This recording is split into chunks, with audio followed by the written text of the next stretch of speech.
Is your KitchenAid refrigerator door alarm constantly beeping? This often signals a problem with the door seal, also called the gasket or the door switch. First, inspect the gasket around the door. Look for any tears, debris, or uneven compression that might be preventing a proper seal. Next, clean the gasket with warm, soapy water to remove any buildup that could be causing issues. Then, check the door switch. This small sensor detects whether the door is closed.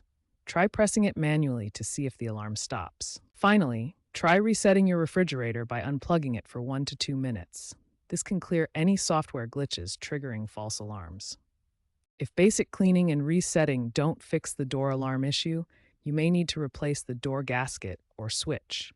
Replacement parts are available online or at appliance stores. Before replacing the door switch, use a multimeter to test its continuity. This will confirm if the switch is defective. For 2024 and newer models with smart features, use the KitchenAid app to access troubleshooting guides and install software updates. Looking ahead, future KitchenAid models will feature AI-embedded diagnostics that automatically fix alarm issues through over-the-air software updates. If the alarm issues continue, particularly for models still under warranty, reach out to KitchenAid support or hire a certified technician. For older KitchenAid models, be careful not to overload the door shelves, as this can warp the gasket and cause false alarms.